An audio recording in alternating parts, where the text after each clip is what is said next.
안녕하십니까. 메신저 뉴스 김성욱입니다. 첫 순서는 고향 삼성교회 김영수 목사님, 대전제일교회 김천미 목사님, 울산 호계교회 김병무 목사님입니다. 한국교회가 코로나 팬데믹을 겪으면서 큰 위기를 맞았다고 합니다. 이 땅의 교인들 모두가 구원꾼이 될 것이냐, 참된 일꾼이 될 것이냐 갈림길에 서 있습니다. 위기일수록 신앙을 성숙시킬 기회를 잡으라고 권면하십니다. 여러분, 한국교회 현실을 우리 성도님들도 함께하는 것이 중요하다 생각이 되어서 말씀을 드리려고 합니다. 지난주에 우리 교단 총회가 있었습니다. 우리 교단이 실제적으로 한국교회를 대표하는 교단이기 때문에 우리 교단 통계 자료는 한국교회 통계 자료라고 말씀드려도 틀리지 않습니다. 우리 교단의 통계 자료를 연구하는 목회데이터 연구소가 있습니다. 이번에 보고된 자료에 의하면 작년 2021년 12월 31일까지의 통계 자료입니다. 우리 교단에 속한 교회가 9,421개입니다. 전체 교인 수는 235만 8,914명입니다. 성도들이 10년 만에 15만 명 가까이가 감소가 됐죠. 그 속도가 점점 빨라지고 있습니다. 100명 이하 교회를 보니까 전체 교회 중에 69%에 해당합니다. 이건 이제 출석을 말하는 게 아니에요. 재적을 말하는 겁니다. 그러면 500명 이상 되는 교회는 얼마나 될까요? 코로나 직전에는 9.4%였습니다. 100개 교회 중에 9개 교회만이 재적 500명 이상입니다. 3년이 흐른 지금은 8%밖에 되지 않습니다. 교회 학교 현주소를 한번 살펴보겠습니다. 중고등부 10만 530명입니다. 1년 전에 비하면 10% 정도 줄었습니다. 소년부 대략 10%, 4,217명이 감소했습니다. 살펴보니까 작년부만 하루 313명이 감소하고 있습니다. 일주일이 아니에요. 한 주가 아니에요. 더 충격적인 것은 한국교회 약 80% 교회가 청년부가 없습니다. 10교회 중에 7교회는 영유아부 유치부가 없습니다. 한국교회 현주소예요. 이건 목회자만 위기감을 가지고 있어서는 될 일이 아니죠. 우리 모든 그리스도인들이 한 사람 한 사람이 문제인식을 해야 되는 거예요. 한국교회는 큰 위기를 만났습니다. 대외 선한 영향력이 축소되고 질적인 것은 물론이고 엄청난 양적인 감소가 나타났습니다. 2000년의 기독교 역사에 교회가 들어가서 100년 만에 급격하게 추락한 나라는 선교사에 대한민국 하나밖에 없습니다. 우리 교단 선교의 총책임자였던 김영동 교수님이 연구한 자료입니다. 영상에 일어나다 추락해요. 왜 그렇습니까? 지극히 개인주의적이고 지극히 예수 믿고 복받자 성공하고 기복적인 신앙에 자기 만족에 머물러 있기 때문에 우리 신앙이 왜곡된 거예요. 우리 교회가 문제가 있다는 뜻입니다. 시편 73편 28절 말씀을 같이 한번 읽겠습니다. 하나님께 가까이 함이 내게 복이라. 내가 주 여호와를 나의 피난처로 삼아 주의 모든 행적을 전파하리이다. 여호와를 가까이 함이 누구에게요? 나에게 복이라. 첫 번째는 어떤 복입니까? 구원의 복. 둘째는요, 인생의 복, 곧 땅의 복입니다. 땅의 복을 생각하면 물질의 복, 건강의 복, 자녀의 복, 이걸 먼저 생각하는 거예요. 그런데 성경이 가르쳐 주는 바 구원의 복 다음으로 가장 큰 복은요, 거룩한 백성답게, 성도답게, 자녀답게 그렇게 사는 것이 가장 복된 일이에요. 그런데 우리는 복의 기준을 바꿔버렸어요. 지극히 현세적인 복으로. 신앙생활 제대로 못해도 좋은 학교 가면 돼, 좋은 직장 들어가면 돼, 사업 성공하면 돼, 예수 잘 안 믿어도 그게 복입니까? 아니잖아요. 하나님의 자녀답게, 하나님의 백성답게, 하나님의 부르심을 입은 일꾼답게 사는 것이 진짜 복이에요. 그걸 회복해야 돼요. 어느 시골 고등학교 체육관 뒤에 직업 선택 10계명이라고 이렇게 적혀 있다 그래요. 월급이 적은 쪽을 택하라. 내가 원하는 곳이 아니라 나를 필요로 하는 곳을 택하라. 승진 기회가 거의 없는 곳으로 택하라. 모든 것이 갖추어진 곳을 피하고 처음부터 시작해야 하는 황무지를 택하라. 앞다투어 모여드는 곳에는 절대로 가지 말고 아무도 가지 않는 곳으로 가라. 장래성이 전혀 없다고 생각되는 곳으로 가라. 사회적 존경 같은 것은 바라볼 수 없는 곳으로 가라. 한 가운데가 아니라 가장자리로 가라. 부모나 약혼자가 결사 반대하는 곳이면 틀림없으니 의심하지 말고 가라. 왕관이 아니라 단두대가 기다리는 곳으로 가라. 이 학교가 경남 산골에 있는 거창고등학교라는 학교예요. 그런데도 불구하고 세상적으로 봐도 탁월한 거예요. 이 학교 학생들이 어떻게 교육을 받았을까? 바로 이 정신이에요. 모험과 도전 정신. 하나님은 우리를 부르실 때에 그냥 일반적이고 평균적인 삶으로 우리를 부르지 않으셨어요. 너희는 왕같은 제사장이다. 너희들은 택하신 족속이다. 너희는 거룩한 나라다. 이렇게 부르셨어요. 늘 그리스도인들은 이 평균적인 가치와 전쟁을 합니다. 그러니까 사탄 마귀도 예수님에게 와서 야, 너 40일 동안 굶었는데 밥을 먹어야지. 평균적인 생각이잖아요. 근데 예수님은 사람이 떡으로만 사는 게 아니라 하나님의 입에서 나오는 모든 말씀으로 살 것이다. 오병이어 사건에도 보십시오. 이 많은 사람들을 어디서 우리가 먹입니까? 막 이럴 때 무엇이 있느냐? 물고기 5개, 떡 2개 있습니다. 그런데 주님께로 가지고 와서 그 다음에 뭐가 된 거예요? 이게 5,000명 먹고 남는 거예요. 상식적인 생각, 보편적인 생각은 누구나 할 수 있어요. 그러나 그것을 뛰어넘는 평균 이상의 생각, 즉 믿음의 생각을 가지게 되면 그 다음에는 나와 너만 좋은 게 아니에요. 전체가 좋아지는 거죠. 그냥 대충 평균적으로 살지 말고 정맞지 않고 튀지 않도록 전전긍긍하며 사는 것이 아니라 평균 너머를 지향하는 그런 믿음의 삶을 살아가는 우리 대전 제일공동체가 되기를 기원합니다. 교회가 이전보다도 참 많이 참 어려워졌다 하는 그 생각을 가져보기도 합니다. 기도를 하면은 철야 기도하다가 새벽 기도까지 마쳐야 집으로 가는 경우가 비일비재했습니다. 부흥회를 하면 일주일은 기본이요, 한 주간을 더 연장하는 그런 일도 기쁨으로 받아들였습니다. 물론 이전 세대 때에 많은 분들이 열심을 내었고 교회 중원기에 있었던 것은 사실이지만은 또 나름대로 현재도 무너진 성벽을 수축하듯이 열심히 또 헌신하고 수고하는 분들의 그런 모습도 있다는 것입니다. 오늘 본문의 이스라엘 백성들도 이와 유사한 상황이 있었습니다. 70년 만에 바벨론 포로에서 돌아와서 열심히 성전을 건축하는 사람들에게 솔로몬 성전을 목격했던 연세 드신 분들이 와서 한숨을 쉬면서 말을 합니다. 참 지금 우리 젊은 사람들이 수고는 많지만 그렇다고 해서 과거 솔로몬의 성전의 웅장하고 화려함이 회복되는 것도 아닌데, 그래서 뭘 감사해야 하냐고 푸념을 하고 있을 때에 그때에 하나님께서 학개를 통해서 이스라엘 백성들에게 말씀하시고 찾아오신 것입니다. 그 옛날 찬란했던 그 성전을 본 사람이 있느냐? 이제 이 성전이 너희에게 어떻게 보이느냐? 이것이 너희 눈에는 하찮게 보일 것이다 라고 말씀하신 것입니다. 너희 눈에는 그렇게 하찮게 보이고 보잘것없이 보일지라도 나는 그렇지 않다는 거예요. 하나님은 그렇지 않다는 거예요. 이 무너진 성전을 회복하는 그들의 행동이 하나님께서는 하찮게 보지 않는다는 것입니다. 그러면서 하나님께서는 확실한 약속의 말씀으로 위로해 주십니다. 같이 읽어보겠습니다. 시작. 이 성전의 나중 영광이 이전 영광보다 크리라. 만군의 여호와의 말이니라. 내가 이곳에 평강을 주리라. 만군의 여호와의 말이니라. 아멘. 하나님께서 말씀하신 이 성전의 영광은 진정한 내면의 성전을 이야기하는 거예요. 여러분, 상황이 여러분을 힘들게 합니까? 보이는 환경이 여러분을 절망하게 합니까?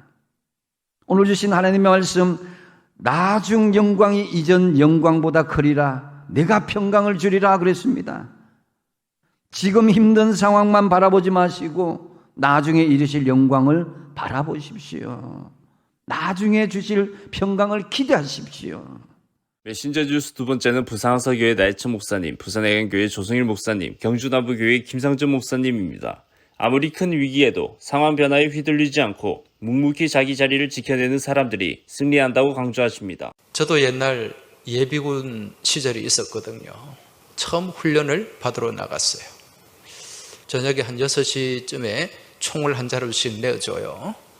저랑 또 제 친한 친구하고 10여 명의 예비군들이 그 인근에 있는 다리를 지키라는 명령을 하달받았습니다. 저녁 6시쯤에 시작이 되었는데 1시간쯤 지나니까 한 사람, 두 사람씩 빠져나가요. 그때 한 10월 중순이 지났던 때인데 날도 쌀쌀한데 우리 어디 가서 소주나 한잔 하자 그러더라고요. 그래서 우리는 술을 안 좋아하기 때문에 그냥 여기 있겠다. 그렇게 얘기를 했어요. 10시나 11시쯤 됐을 때 누군가 갑자기 왔어요. 그 훈련을 감독하는 감독관, 중대장, 그런 사람 같은데 다 어디 갔냐고. 그러면서 남아있는 두 사람 이름을 묻더라고요. 그러고는 갔습니다. 이 훈련을 시키는 부대 대대장이 육사 출신인데 새로 부임해서 보니까 이 예비군 훈련이 엉망진창이라는 그런 보고를 받고 이번에 자기가 제대로 훈련을 시켜야 된다는 그런 마음을 먹고 있었을 때 딱 걸린 거예요. 저랑 제 친구는 거기 둘이 딱 지키고 있었거든요. 나중에 연락이 왔더라고요. 모범 예비군으로 선정이 되었다. 그때 저랑 제 친구는 아무것도 한 게 없어요. 그냥 그 자리에 남아 있었어요. 그러니까 결론은 무엇인가? 우리가 다 천국의 주인이 되고 천국의 소유자가 되기 위해서는 어떻게 해야 될까요? 우리는 끝까지 남은 자가 돼야 돼요. 무슨 일을 만나든지 어떤 고난이 있고 어떤 환난이 있고 어떤 핍박이 있더라도 우리는 주님 손을 놓지 말아야 됩니다. 그리고 주님을 잘 섬기고 예배해야 됩니다. 그리할 때 우리 주님께서 남은 자의 삶을 살아가는 우리 모두를 칭찬하시고 천국의 복된 자리에 우리를 불러주시고 우리 각 사람 한 사람 한 사람의 머리에 의의 면류관, 생명의 면류관을 씌워 주실 줄 믿습니다. 그러한 믿음으로 끝까지 남아서 승리하는 여러분 모두가 되시길 주의 이름으로 축원합니다. 미국의 몬테나주의 리비라고 하는 작은 마을에 대한 이야기를 하는 것을 들었습니다. 가스 검침원으로 일하는 한 여성이 있었는데요. 근데 낮에 가정을 방문하면서 이상한 걸 발견했습니다. 한참 일해야 하는 남자들이 집안에 있다는 것이고요. 그리고 산소통을 연결해가지고 그렇게 있는 아픈 사람들이었다라고 하는 거예요. 그리고 몇 년 후에 그의 아버지가 59세에 돌아가셨어요. 몇 년이 지나가지고 건강하다고 생각했던 어머니마저도 돌아가신 거예요. 그래서 이상하다. 이건 좀 이상하다. 좀 조사해 봐야 되겠다 생각하고 마을을 조사하고 연구하기 시작했습니다. 그리고 마을 전체에 질석이라고 하는 물질이 깔려 있다라고 하는 사실을 발견하게 됐습니다. 거기에 질석 광산이 있었는데 그 질석을 가지고서 겨울을 따뜻하게 나기 위해서 이제 천정에다가 그 질석을 막 놓고 지냈던 것이죠.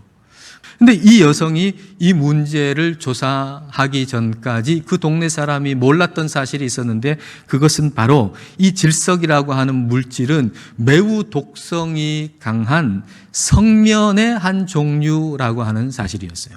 이제 문제 해답을 발견했으니까 이걸 이 여성이 동네 사람들에게 알리기 시작했어요. 근데 그 동네 사람들이 그 얘기를 듣고 싶어 하지 않는 거예요. 심지어는 그 동네 사람들이 자동차 스티커를 만들어가지고 자동차에 다 붙이고 다녔는데 그 자동차 스티커에는 우리 동네에 성면 중독은 없어요. 이렇게 붙여가지고 다니는 거예요. 그렇지만 이 여성은 포기하지 않고 계속 얘기했어요. 그리고 성면 치료실까지 만들어가지고 병든 사람을 고쳐주는 일까지 해요. 근데 치료가 필요한 사람이 뒷문으로 살짝 들어가가지고 치료받고 또 살짝 나오더래요. 그 이유가 무엇인가? 이 여성이 옳다는 걸 인정하기 싫어서였다는 거예요. 다시 말하면 내가 틀렸다라고 하는 사실을 인정하기 싫었다는 거죠. 이 이야기가 작은 동네의 이야기만이 아니라 이것은 저와 여러분 마음 가운데 있는 보편적인 일반적인 죄성이에요. 우리의 습성이에요. 우리가 예수님을 믿지만 영적인 성장이 그렇게 더딘 이유는 말씀 앞에서조차도 내가 틀렸다라고 인정하는 걸 그렇게 어려워하는 우리의 죄성 때문에 그런 거예요. 지난주에 영국의 엘리자베스 2세가 서거했습니다. 전 세계인들의 사랑과 존경을 받는 분으로 영국 성공회의에 수장이기도 했었습니다. 여러 차례 공적으로 나는 예수님의 제자다 선언하기도 했었습니다. 자, 지난주 영국에서 활동하시는 최종상 선교사님으로부터 선교 편지를 받았습니다. 그 내용 가운데 엘리자베스 2세가 영국 기독교의 마지막 수호자가 아닐까 이유가 있습니다. 한국 장로교의 뿌리인 스코틀랜드 장로교회가 심각하게 감소하고 있다고 하는 것입니다. 목회자 수가 640명으로 급감했습니다. 그리고 앞으로 3년 후에는 이 가운데 40%를 또 정리한다고 합니다. 노회가 64개가 되는데 내년도에는 11개로 노회를 줄인다고 한답니다. 자, 이렇게 기독교 인구가 가파른 감소 추세 앞에서 엘리자베스 2세까지 세상을 떠났으니 영국은 속수무책인 듯합니다. 이런 영국의 상황을 전하며 기도를 요청해 왔습니다. 이런 부정할 수 없는 현실 앞에서 우리는 성경으로 돌아가서 다시 일어서야 합니다. 성경의 핵심 가치를 찾아야 합니다. 이번 코로나19는 분명 전 세계적인 재앙이지만은 긍정적인 면도 보았습니다. 자신을 성찰하는 기회가 되었습니다. 인간의 무력함을 실감할 수 있었습니다. 첨단 과학을 숭배했지만 치료제 하나 제대로 만들지 못했습니다. 수천억 재산을 가지고 있어도 그 재산이 자신을 지켜주지 못함을 여실히 보았습니다. 인간의 지혜와 권력과 재물이 무력해지는 것을 똑똑히 경험했습니다. 위드 코로나 시대를 목전에 둔 시점에서 오늘 우리가 회복해야 할 것은 무엇일까요? 깨닫는 마음입니다. 마가복음 4장 11절에서 12절입니다. 이르시되 하나님 나라의 비밀을 너희에게는 주었으나 외인에게는 모든 것을 비유로 하나니 이는 그들로 보기는 보아도 알지 못하며 듣기는 들어도 깨닫지 못하게 하여 돌이켜 죄사함을 얻지 못하게 하려 함이라 하시고, 예수님께서 비유로 사람들에게 가르치시는 이유에 대해서 말씀합니다. 예수님께서는 모든 사람들에게 죄사함과 깨달음을 주겠다고 말씀하지 않으셨습니다. 사람들 마음이 완악해져서 스스로 하나님 말씀을 배척하는 겁니다. 깨닫는다고 하는 것은 구원과 직결되어 있는 문제입니다. 그러므로 말씀을 들을 때 깨닫게 하옵소서, 깨달음을 주옵소서 우리는 기도하셔야 합니다. 깨달음이 온다고 하는 것은 여러분은 하나님 앞에서 사랑받는 사람입니다.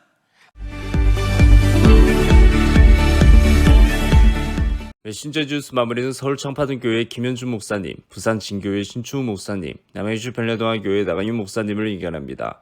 평안한 땅에 머물기보다 첩박한 땅으로 내모시는 주님의 기쁜 뜻을 깨우치면 어떤 위기도 기회가 된다고 하십니다. 에서와 야곱은 쌍둥이지만 에서가 형이기 때문에 장자권이 에서에게 있습니다.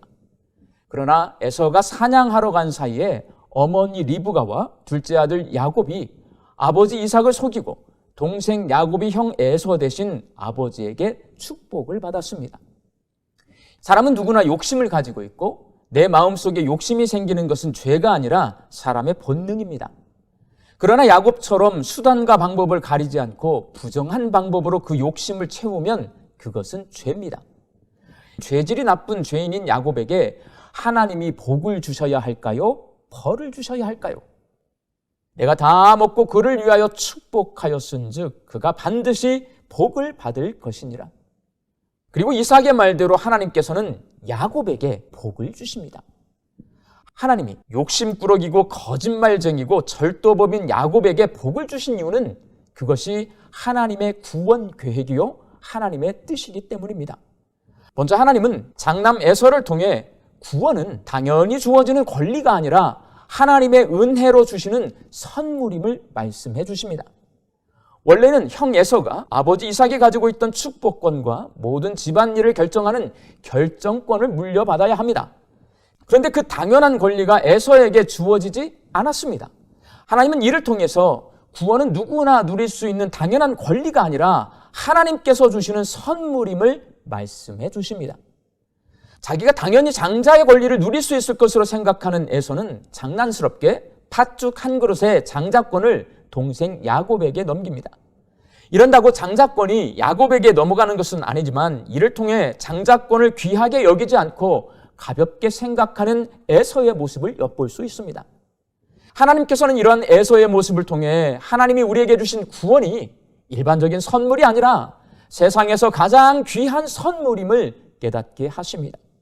그리고 하나님께서는 욕심꾸러기에 거짓말쟁이이고 형의 것을 훔치기까지 한 죄인인 야곱을 통해 구원은 죄인들에게 주신 하나님의 전적인 은혜임을 말씀하십니다.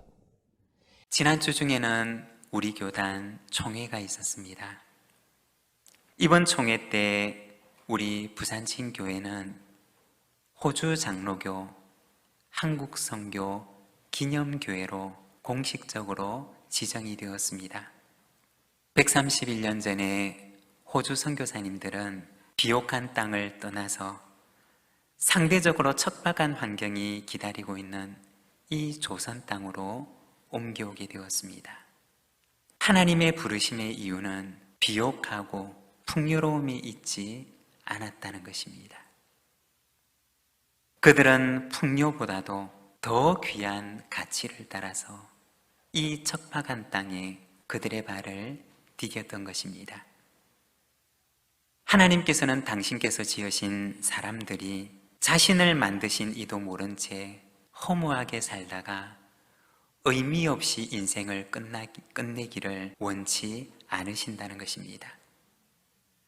비록 척박한 땅이라 할지라도 나를 만드신 하나님을 알고 나의 피조물됨을 알며 나를 지으신 이의 그 부르심의 소망을 따라서 살아가기를 하나님께서는 원하신다는 것입니다.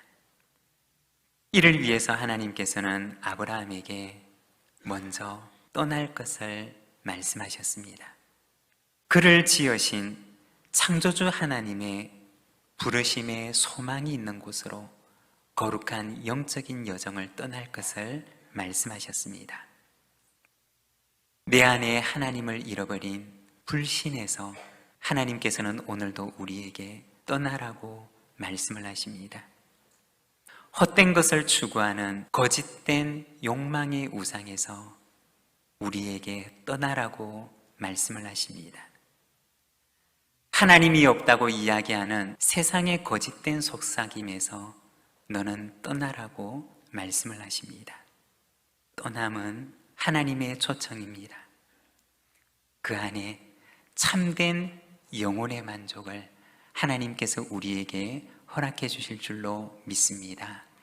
오늘 본문 말씀에는 믿음의 역사에서 가장 존경받는 인물 중에 한 사람인 다윗이 나옵니다.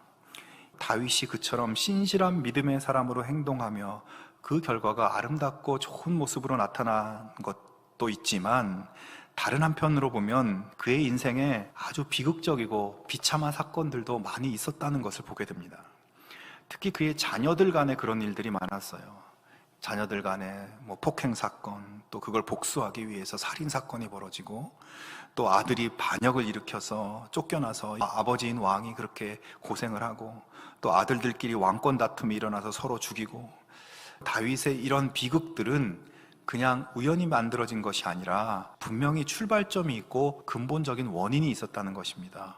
이런 혼란의 맥락 속에서 오늘의 본문이 등장하고 있는데, 다윗의 부인 6명과 그들로부터 태어난 아들 6명의 이름을 보여줍니다. 이 말씀에서 우리는 다윗의 실수를 하나 발견할 수 있습니다. 하나님께서 이스라엘 백성들에게 주신 율법 말씀 중에서 왕에 대한 지침을 주는 말씀이 신명기 17장에 나오는데 그 중에 이런 말씀이 있습니다. 그에게 아내를 많이 두어 그의 마음이 미혹되게 하지 말 것이며 자기를 위하여 은금을 많이 쌓지 말 것이니라. 하지만 다윗이 어떻게 했습니까? 헤브론에 머문 7년 6개월 동안 그 6명의 아내가 있었고 많은 자식들을 보고 있었던 것입니다. 여러분, 다윗을 비롯한 우리 모두가 그렇게 연약한 인간이에요. 그래서 하나님께서는 이런 당부의 말씀을 주고 있습니다. 그가 왕위에 오르거든 이 율법서의 등사본을 레위 사람 제사장 앞에서 책에 기록하여 평생에 자기 옆에 두고 읽어 그의 하나님 여호와 경외하기를 배우며 이 율법의 모든 말과 이 규례를 지켜 행할 것이라. 그리하면 그의 마음이 그의 형제 위에 교만하지 아니하고 이 명령에서 떠나 좌로나 우로나 치우치지 아니하리니 이스라엘 중에서 그와 그의 자손이 왕위에 있는 날이 장구하리라. 여러분, 매일의 생활 속에 말씀과 동행하는 삶, 말씀에 순종하는 삶, 이것이 하나님의 은혜와 축복을 넘치게 받는 복된 길로 가게 하는 방법입니다. 하나님 그것 외에 다른 방법을 보여주질 않으셨어요. 목사님들의 말씀 전체를 들으실 수 있도록 전부 링크해 두었습니다. 아직 메신저 뉴스 구독을 누르지 않은 시청자님이 계시면 지금 구독과 좋아요, 알림 설정까지 부탁드립니다. 다음 주까지 안녕히 계십시오. 메신저 뉴스